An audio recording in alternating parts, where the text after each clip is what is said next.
আসসালামু আলাইকুম। সকাল ৯টা বেজে ৩০ আজ রবিবার। বাংলাদেশ বেতার কক্সবাজার স্থানীয় খবরে স্বাগত জানাচ্ছি। আমি আবু হায়দার ওসমানী।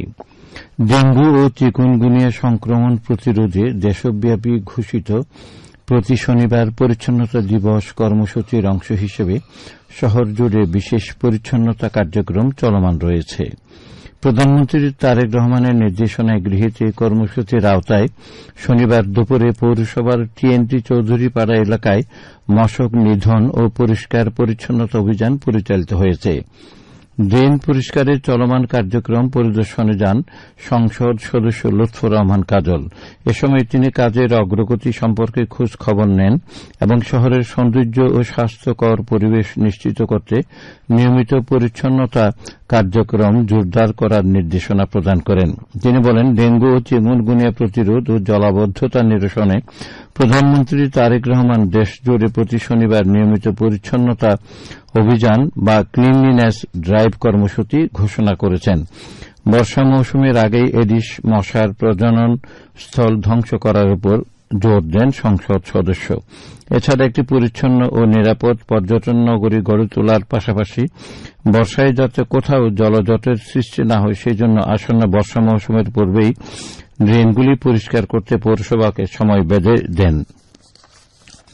মহেশখালী কুতুবদিয়া আসনের সংসদ সদস্য আলমগীর মোহাম্মদ মাহফুজুল্লাহ ফরিদ বলেছেন, বাংলা নববর্ষ আমাদের সার্বজনীন বাঙালির প্রাণের উৎসব। এই ঐতিহ্যকে ধরে রাখতে আমাদের একতাবদ্ধ থাকতে হবে। গতকাল কুতুবদিয়ার কেন্দ্রীয় কালী মন্দিরে 5 দিন ব্যাপী হিন্দুদের বর্ষবরণ অনুষ্ঠানে প্রধান অতিথির বক্তব্যে তিনি কথা বলেন।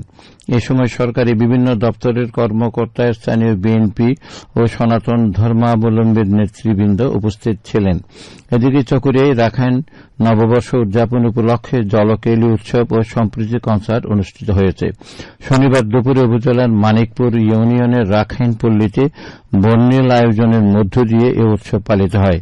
এতে জেলার বিভিন্ন এলাকা থেকে রাখাইন ও মারমা সম্প্রদায় সহ নানান শ্রেণী পেশার হাজারো মানুষ স্বতঃস্ফূর্তভাবে অংশগ্রহণ করেন। আগামীকাল থেকে সারা দেশে একযোগে হাম ও রুবেলা প্রতিরোধের বিশেষ টিকাদান কর্মসূচি শুরু হবে। এর অংশ হিসেবে উখিয়ায় হাম রুবেলা ক্যাম্পেইন শুরু হয়েছে।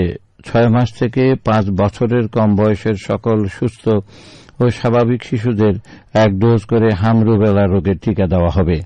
উপজেলা স্বাস্থ্য ও পরিবার পরিকল্পনা কর্মকর্তা ডা এহসানুল্লাহ জানান, প্রথম 8 দিন কমিউনিটি পর্যায়ে 120টি টিকাদান কেন্দ্রে ও 3 দিন শিক্ষা প্রতিষ্ঠান পর্যায়ে শিশুদের টিকা দেওয়া হবে। উপজেলার 5টি ইউনিয়নে 38,200 শিশুকে টিকাদানের আওতায় আনার লক্ষ্যমাত্রা নির্ধারণ করা হয়েছে বলে জানিয়েছেন তিনি।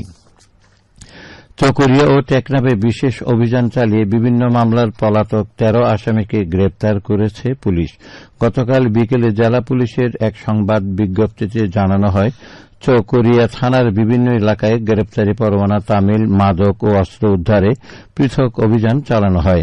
অভিযানে একজন সাজাপ্রাপ্ত আসামি, 5 জন সিআর মামলার আসামি, 4 জন জিআর মামলার আসামিসহ 12 জনকে গ্রেপ্তার করা হয়। চকরিয়া থানার ভারপ্রাপ্ত কর্মকর্তা মোহাম্মদ মনির হোসেন জানান, আইন শৃঙ্খলা পরিস্থিতি স্বাভাবিক রাখতে এই ধরনের অভিযান অব্যাহত থাকবে।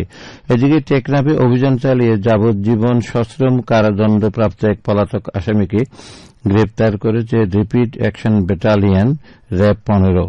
সংস্থাটির মিডিয়া কর্মকর্তা ফারুক স্বাক্ষরিত এক সংবাদ বিজ্ঞপ্তিতে জানানো হয়, গতকাল দুপুরে গোপন সংবাদের ভিত্তিতে উপজেলার নীলা ইউনিয়নের লেদা এলাকায় বিশেষ অভিযান পরিচালনা করা হয়। এ সময় মাদক মামলার যাবজ্জীবন সশ্রম কারাদণ্ডপ্রাপ্ত পলাতক আসামি গফুর আলমকে গ্রেপ্তার করা হয়। চকরিয়া উপজেলার বড়চলি ইউনিয়নের সোনাইছড়ি খালটি দীর্ঘদিনের অবহেলা, নদী শাসনের অভাব ও দখলের কারণে মৃতপ্রায় হয়ে পড়েছে। এক সময় নৌকা চলাচল, মাছ ও সেচ নির্ভর কৃষিতে সমৃদ্ধ এই নদী এখন ফুলি জমে সংকুচিত হয়ে গেছে। বর্ষা মৌসুম ছাড়া বছরের অধিকাংশ সময় পানির স্বাভাবিক প্রবাহ থাকে না।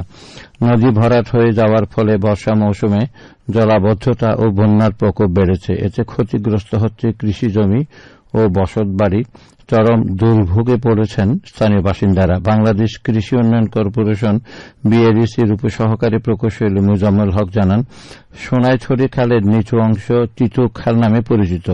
এটি পুনঃখননের জন্য অগ্রাধিকার তালিকায় পাঠানো হয়েছে। খেলার খবর। ক্রিকেট। রামতী ক্রীড়া পরিদপ্তরের বার্ষিক কর্মসূচির আওতায় দিনব্যাপী টি10 ক্রিকেট প্রতিযোগিতা ও পুরস্কার বিতরণ অনুষ্ঠিত হয়েছে।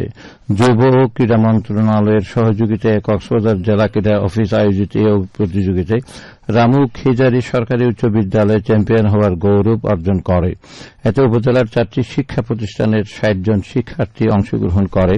পরে জেলা ক্রীড়া কর্মকর্তা মোহাম্মদ আলাউদ্দিনের সভাপতিত্বে বিজয়ীদের মাঝে ট্রফি, মেডেল ও ক্রীড়া সামগ্রী বিতরণ করা হয়। শিক্ষার্থীদের পড়ালেখার পাশাপাশি নিয়মিত ক্রীড়া চর্চার পরামর্শ দেন উপস্থিত অতিথিরা। আবহাওয়া। এখন জানিয়ে দিচ্ছি বাঁকখালী নদীর মোহনা ও সংলগ্ন এলাকার সামুদ্রিক জোয়ার ভাটার সময়সূচি। আজ জোয়ার শুরু হবে বেলা 11:30 চলবে সন্ধ্যা 6:17 পর্যন্ত। খবর শেষ হল। আমাদের পরবর্তী খবর প্রচারিত হবে আজ দুপুর 2:30